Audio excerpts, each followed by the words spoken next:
Olá, bem-vindos a mais um vídeo do canal Hora Aula. Esse é uma segunda parte, esse vídeo é uma segunda parte do que eu havia feito em relação à renda básica. Dessa vez eu vou falar algumas possibilidades, alguns pontos que podem ser um caminho para o financiamento dessa renda básica. Lembrando, a renda básica, sua implementação, ela não é de uma hora para outra, ela já vem sendo estudada há muito tempo, depende de vontade política, depende de um orçamento, e tem muita gente qualificada estudando isso. E quando a gente fala de renda básica, o pessoal fala, o país está quebrado, né? Não vai dar, como que vai ter dinheiro? Enfim, é sobre isso que eu vou falar. Então, alguns pontos sobre a renda básica, seu financiamento, são o seguinte: como financiar, então? Uma possibilidade é o imposto de renda negativo, defendido por Milton Friedman, por exemplo, que eu falei no vídeo passado. A gente tem uma possibilidade de reforma tributária, quando feita da maneira correta, justa, abrir um espaço no orçamento brasileiro e corrigir distorções que são absurdas dentro do nosso país, como, por exemplo, você que está me vendo agora, paga mais impostos proporcionalmente do que Carlos Wizard, que tem um patrimônio de 7 bilhões, Silvio Santos idem, família Marinho, família Saad, Luciano Hang, qualquer mega empresário, o Lehman, desse país, paga menos impostos proporcionalmente do que você, e eu vou explicar como. Então, imposto de renda negativo, reforma tributária justa, taxação de grandes fortunas, que é outra polêmica, gente. Grandes fortunas, tá? Grandes fortunas. Milhões, estamos falando de milhões. E lucros e dividendos de grandes empresas. Eu vou me ater aqui, e eu vou fazer outro vídeo falando sobre os demais, a questão da reforma tributária, tá? Por que isso é importante? Porque a reforma tributária, ela não só corrigiria a distorção, como eu falei, de os pobres não pagarem mais impostos que ricos, que é o que acontece hoje no Brasil. O imposto de renda no país é regressivo, quem tem menos paga mais. E com isso a gente poderia, além de corrigir as distorções, abrir um espaço maior aí no orçamento do país, para que a gente possa ter uma condição de vida mais justa entre as pessoas. E outra coisa é a auditoria cidadã da dívida pública. Auditar a dívida pública, eu vou pegar um dado aqui para explicar. A dívida pública brasileira, a gente não paga a dívida, a gente paga amortização e juros, que é uma excrescência nesse país, porque boa parte dessa dívida ela é irregular. O orçamento de 2020 no país, aqui no Brasil, para vocês terem uma ideia, juros e amortizações de dívida comeram, digamos assim, 38% do nosso orçamento.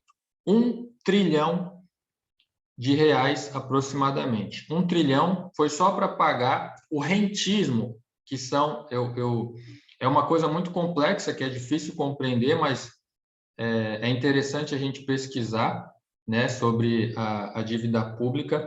Então, para vocês terem uma noção, 38% foi para juros e amortizações, 25% previdência social, 10%, 10,44% para transferências a estados e municípios, saúde, 4% do orçamento, educação 3,48%, saúde 4,21%, educação 3,48%. Moradia, 0%. 0,00 do orçamento público foi para moradia em 2020. Então, essas excrescências, esses absurdos, precisam ser corrigidos. E o que ela tem a ver com renda básica?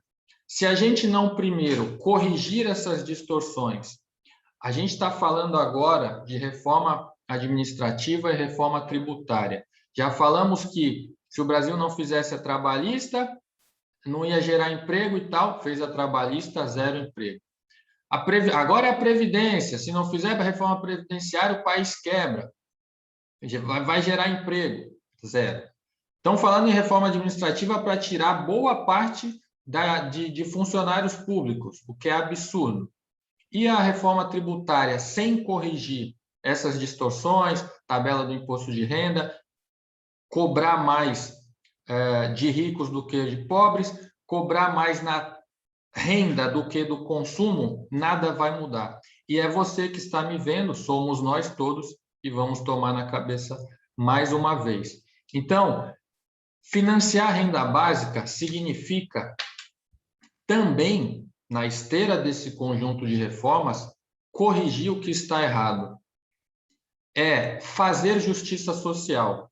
É óbvio, só o Brasil e a Estônia que tem esse imposto de renda regressivo e que não taxam lucros e dividendos de grandes empresas.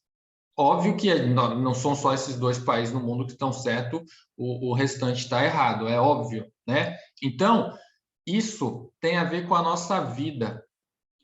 Não investir em áreas que são essenciais para o desenvolvimento de um país, como a educação, investir tão pouco, é muito preocupante. E outra, a renda básica não sei se eu falei isso no outro vídeo, não lembro, ela não lembro, falei, não é para manter uma pessoa sendo sustentada pelo Estado, pelo contrário, a renda básica, ela é capaz de desenvolver um país em um momento de dificuldade. Então, por exemplo, nós temos no Brasil aproximadamente 60 milhões de pessoas aí na miséria, ou seja, não consomem. Quando você dá R$600, 500, R$1.000 para uma pessoa que tem renda zero e não consome, o que ela vai fazer? Ela vai comprar na vendinha do seu João, no Mercado Extra ou na birosca do Zé, enfim, ela vai fazer com que a economia, primeiro da sua cidade, da região, depois do estado e do país, ela gire. O cara tinha zero, não consome, tem 600, começa a comprar e com isso a economia vai girando. É o consumo que garante a economia. Não adianta tirar imposto de, seja o empregador que for, a indústria que for. O empresário não paga mais imposto. Mas o que adianta se a população ao redor dele não tem emprego para comprar os produtos que ele produz ou que ele vende lá na lojinha dele de roupa, seja de que ramo for. O consumo é que mantém a economia. Caso contrário, não adianta desafogar folha de pagamento de empresário. Não adianta. Se as pessoas não têm emprego para comprar, a economia não gira. Então, a princípio, em um momento de tanta dificuldade, a renda básica é um caminho para melhorar, desenvolver a vida das pessoas, do país, da economia, e é bom para mim, é bom para você que está me vendo e é pobre, para o classe média alta, para o rico, para o milionário, para todos. Porque uma pessoa que tem o mínimo de dignidade, você consegue fazer, primeiro, que ela desenvolva a economia, ela se alimente, tenha dignidade, enfim, assim por diante, e que outra, com isso, o país se desenvolvendo, pessoas, quanto menos pobres tivermos nesse país, menor vai ser a violência, menor vai ser o número de crianças cooptadas pelo tráfico, por exemplo, para fazer pequenos serviços, depois se tornar um vendedor de drogas e um cara que vai pegar numa arma, vai atirar na polícia, vai matar, vai morrer, e assim por diante. Então, é importante a sociedade compreender que tudo isso está conectado. Eu estou partindo do ponto de vista do princípio da renda básica. E isso, como eu falei para vocês, engloba toda uma cadeia econômica, social, política e assim por diante. Então, é um vídeo curtinho que eu espero que os outros vídeos eu consiga gravar de forma curta também, didática, espero que seja didática, enfim, para quanto mais pessoas verem, entenderem que eu parti da renda básica, mas a partir de tantos outros princípios, para as pessoas entenderem que justiça social ela é não só para o miserável, mas para todos nós que estamos talvez numa linha média aí da sociedade, para o rico que vai vender mais. Então, é importante toda a população ter essa consciência de que, se não corrigirmos esses absurdos que existem no Brasil, nada vai mudar. E a gente sabe um pouquinho por que eles existem, né? Enfim, é preciso ter uma consciência. Se gostarem do vídeo, deixem um like, compartilhem e até a próxima. Espero ter ajudado de alguma maneira. Tchau, tchau.